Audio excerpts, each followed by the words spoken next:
Assalamualaikum warahmatullahi wabarakatuh. Yang terhormat kepada dosen pengampu yaitu adalah Mas Nanto Purwanindyo. Kami dari kelompok 4 akan melakukan presentasi dari tugas UAS. Di sini adalah nama-nama anggota kelompok kami. Saya Nur Fauzan Dano Adiwardana. Saya Safira Rizky Amalia. Saya Syafika Yunastiti. Saya Zikri Hardiansyah. Kami kelompok 4 akan melakukan sebuah presentasi profil perusahaan yaitu adalah PT Bank Mandiri Persero Tbk. Bank Mandiri ini berdiri pada tanggal 2 Oktober 1998 di Jakarta. Jenis industrinya yaitu adalah jasa keuangan badan usaha milik negeri. Pendahulu dari Bank Mandiri ini sendiri adalah Bank Bumi Daya, Bank Dagang Negara, Bank Ekspor Impor Indonesia, Bank Pembangunan Indonesia. Bank Mandiri ini juga sudah memiliki 1.296 cabang di seluruh Indonesia. Lalu ini ya juga ada sedikit info tentang Bank Mandiri ini. Bank Mandiri merupakan sebuah perusahaan yang berbasis di Indonesia yang utamanya bergerak dalam sektor perbankan. Perusahaan ini beroperasi dengan nama Bank Mandiri. Produk-produknya yaitu adalah tabungan, giro, dan deposito. Perusahaan ini juga menawarkan beragam pinjaman seperti KPR, pinjaman modal kerja, dan pinjaman investasi. Selain perbankan konvensional, perusahaan ini juga menawarkan layanan perbankan bagi penggunanya yang muslim yaitu adalah perbankan syariah dengan nama PT Bank Syariah Mandiri. Anak perusahaannya yang lain mencakup PT Aksa Mandiri Financial Service dan PT Asuransi Jiwa InHealth Indonesia yang menyediakan asuransi jiwa. PT Mandiri Aksa General Insurance yang menyediakan asuransi umum, PT Mandiri Tunas Finance yang bergerak dalam bisnis pembiayaan, dan masih banyak lagi.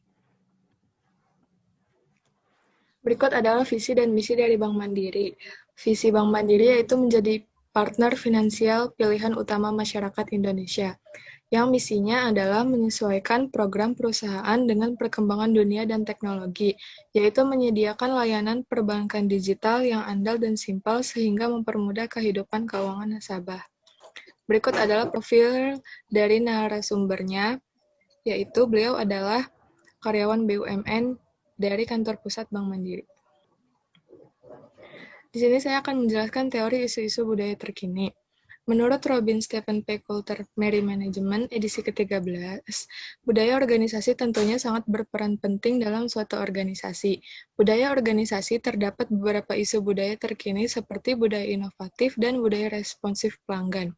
Budaya responsif pelanggan memiliki ciri-ciri yaitu karyawan yang penuh perhatian, di mana suatu perusahaan mempekerjakan orang-orang dengan sifat dan kepribadian yang sejalan dengan paradigma pelayanan pelanggan bersahabat, penuh perhatian, antusias, sabar, mampu menjadi pendengar yang baik. Sedangkan budaya inovatif memiliki ciri-ciri yaitu karyawan diberikan kepercayaan dan keterbukaan di mana setiap karyawan kompak, saling mendukung, dan menghormati satu sama lain. Keceriaan atau humor yang bermaksud tempat kerja bersifat menyenangkan. Di perusahaan diperbolehkan adanya silang pendapat di mana karyawan diperbolehkan untuk mengutarakan pendapat pribadi dan mengusulkan gagasan untuk ditinjau serta dipertimbangkan. Analisa perusahaan. Bank Mandiri merupakan organisasi berbasis kinerja. Target perusahaan ini didistribusikan kepada masing-masing individu berdasarkan potensi dan kapabilitas pegawai yang dituangkan ke dalam KPI, Key Performance Indicator pegawai. Kinerja individu direncanakan, ditetapkan, direview, dan dinilai menggunakan Individual Performance Management System atau IPMS. IPMS disusun dengan tujuan pegawai dapat menjalankan tugasnya dengan lebih optimal, meningkatkan loyalitas pegawai, dan menggerakkan iklim pekerjaan yang terbuka. IPMS sendiri dilakukan dalam siklus tahunan yang berupa perencanaan kerja, atau planning dan goal setting, serta monitoring dan evaluation. Teori praktik manajemen dalam lingkungan global. Menjadi global adalah hal yang kebanyakan organisasi ingin lakukan dan mungkin setiap perusahaan bercita-cita agar dapat menjadi global. Menurut Robin Stephen P. Coulter, Mary Management, edisi ke-13 jilid 1, adalah perusahaan yang menetralisasi manajemen dan keputusan-keputusan lainnya di negara asal, Lalu global sourcing, atau juga biasa disebut global outsourcing, mengumpulkan bahan mentah atau tenaga kerja dari sentaro dunia berdasarkan biaya termurah. Tujuannya adalah untuk memanfaatkan keuntungan biaya yang lebih murah dalam rangka menjadi lebih kompetitif. Global sourcing merupakan langkah pertama dalam go internasional bagi banyak perusahaan. Seringkali mereka terus memanfaatkan praktik ini karena keuntungan kompetitif yang dimilikinya. Ekspor-impor, yaitu ekspor merupakan memproduksi secara domestik lalu menjual ke luar negeri. Sedangkan impor adalah membeli produk buatan luar negeri dan menjualnya di pasar domestik.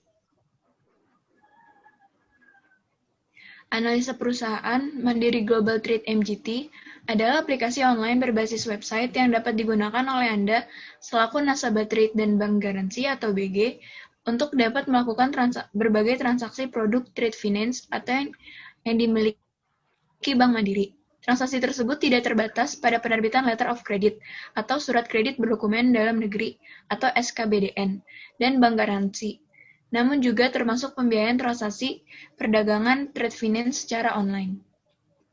Teori tanggung jawab dan etika organisasi. Ketika organisasi memutuskan beberapa jauh organisasi perlu bertanggung jawab secara sosial merupakan salah satu contoh dari isu tanggung jawab dan etis yang rumit untuk dihadapi para manajer saat melakukan merencanakan, mengorganisasikan, dan mengendalikan. Setiap organisasi pastinya mereka memiliki tanggung jawab dan memiliki etika yang berlaku terhadap organisasi masing-masing. Menurut Robbins, tanggung jawab sosial atau social responsibility merupakan sebuah niatan bisnis melampaui kewajiban legal dan ekonomi untuk melakukan hal yang benar dan bertindak dengan cara yang baik bagi masyarakat. Etika atau ethics, menurut Robbins, adalah prinsip, nilai, dan keyakinan yang mendefinisikan tindakan apa yang benar dan apa yang salah. Analisa perusahaan. Etika bisnis pada Bank Mandiri sejalan dengan visi misi dan budaya kerja perusahaan yang dijunjung tinggi diyakini kebenarannya dan mampu membawa tujuan organisasi tercapai. Implementasi etika bisnis dalam seluruh kegiatan operasional bank wajib dilakukan oleh seluruh pegawai bank, karena hal tersebut dapat memberikan dampak positif pada high performance, efektif dan efisien, no surprise, dan strong internal control. Etika diri dirancang untuk dapat membawa kinerja perusahaan berada pada level yang diinginkan, yaitu secara progresif dan berkelanjutan sehingga memberikan keuntungan yang semakin baik. Teori pengambilan keputusan. Pengambilan keputusan yaitu hal yang dilakukan oleh ketua dalam suatu kegiatan yang dilakukan dalam organisasi untuk mengambil suatu tindakan atau pilihan yang harus dilakukan yang akan menghasilkan keputusan untuk kebaikan bersama. Oleh Stephen P. Robbins, analisa perusahaan ini mengambil pendekatan rasional yang diikuti oleh pembuat keputusan mempertimbangkan faktor-faktor seperti ekonomi, teknis, hukum, etika, prosedural, dan politik. Dengan pendekatan ini juga dapat menetapkan kriteria evaluasi untuk menilai berbagai bentuk opsi dan mampu memilih keputusan terbaik. Manajemen sumber daya manusianya salah satu cara dalam mencari sumber daya manusia yang berkualitas, yaitu melalui sistem rekrutmen. Kita tahu dan menyadari bahwa sistem rekrutmen yang diterapkan oleh organisasi baik publik maupun privasi pasti berbeda satu sama lain. Rekrutmen merupakan proses mencari, menemukan, dan menarik para pelamar untuk dipekerjakan dalam suatu organisasi atau perusahaan. Analisa perusahaan selanjutnya dapat dijelaskan dalam konsep operasional bahwa bentuk rekrutmen karyawan yang ditempuh perusahaan PT Bank Mandiri dalam rekrut karyawan secara gratis besar dapat dibagi menjadi satu, lamaran yang masuk secara kebetulan. Bagi perusahaan-perusahaan yang telah mempunyai nama baik, setiap saat ada saja surat lamaran yang masuk untuk diterima sebagai pekerja pada perusahaan tersebut. Bagi manajer personalia, surat lamaran yang masuk ini akan diidentifikasi menurut jenis kelamin, pendidikan, pengalaman, umur, dan kualifikasi lainnya. 2. Iklan. dengan menggunakan media advertising atau iklan di surat kabar, dan tentunya akan membuat banyaknya pencari kerja yang mengetahui mengenai kesempatan bagi mereka untuk berkompetisi dalam mendapatkan suatu pekerjaan. 3. Pengumuman di kantor pusat dan cabang PT Bank Mandiri. Melalui pengumuman di kantor pusat dan kantor cabang ini juga akan memberikan kemudahan bagi pencari kerja yang biasanya juga yang proaktif mencari informasi lowongan kerja langsung ke tempat perusahaan bersangkutan.